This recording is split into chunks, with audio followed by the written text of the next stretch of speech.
Engineering, innovation, and new resources. The industrial age makes Britain the richest nation on Earth.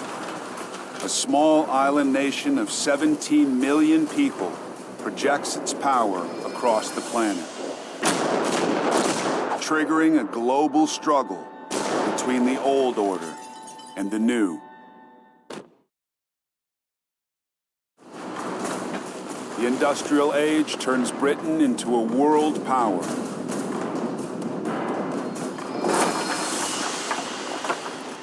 It produces half of the world's coal, 4/5 of the cotton goods.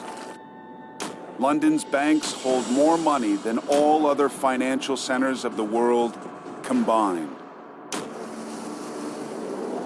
Britain dominates global trade. It becomes an empire. Powerful enough to challenge a nation 40 times its size. A nation that shunned the advances of the industrial age. China, population 300 million. A third of the people on Earth. An ancient culture. The world's largest economy, yet closed to outsiders for centuries. Those barriers will soon be brought down by a flower.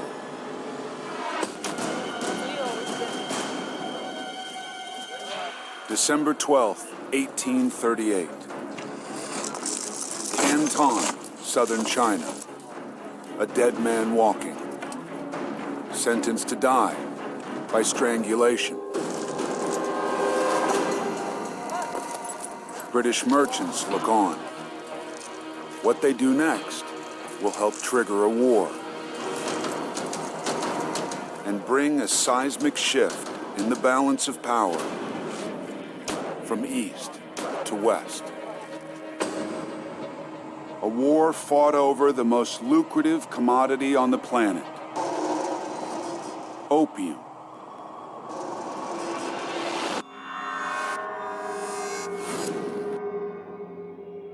Extracted from the poppy seed pod, it activates a natural substance in the brain, dopamine, that controls feelings of pleasure and reward, generating a sense of euphoria and a physical addiction.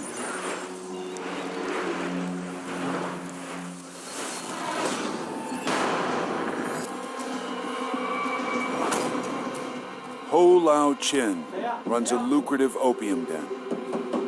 He gets the drug from the British. They grow it in India. For the British traders, it's like printing money.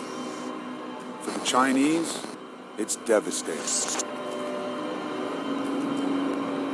This one drug, opium, has such a powerful impact on people's minds that it became the single largest commodity traded worldwide in the early 19th century. 12 million Chinese are addicted. 15 times more than the number of heroin addicts in the US today. Draining China's silver reserves and tearing the country apart. The addiction to opium was so widespread that we have about 30% of court officials addicted. It really was a disease that will cripple a great empire. The Emperor's drug czar writes to Britain's Queen Victoria. By what right do they use this poisonous drug to injure the Chinese people? In coveting profit, they have no regard for harming others. Where is your conscience? The Emperor bans the drug, despite using it himself. Government raids shut down opium dens across the country. Over 2,000 Chinese dealers imprisoned or executed.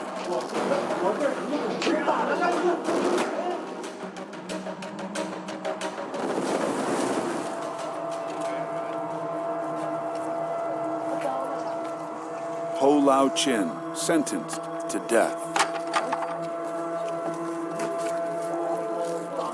The emperor is sending a message to China's British supplier.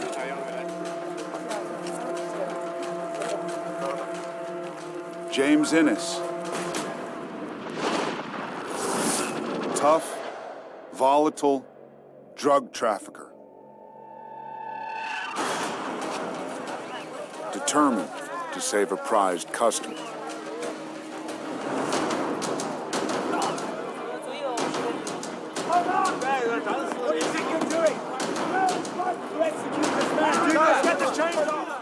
Suddenly, they began to beat about the head the executioners and any Chinaman within reach.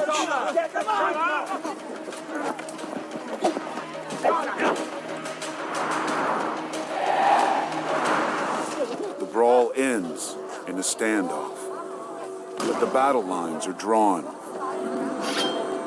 Let's get out of here! The British refuse to give up their most profitable trade. It supplied them with as much as 1/6 of all revenues coming into the British treasury. So the opium trade was incredibly important to the British. Within a year, British warships bombard China's coastline. China has 26 times the manpower of Britain. But Britain, the world's leading industrial nation, has 10 times the firepower.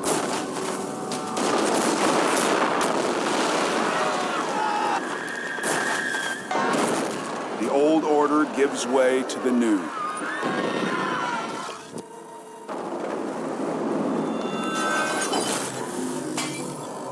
For the next 4 decades, Britain's opium sales to China reached 10 million pounds a year. Over $1 billion today.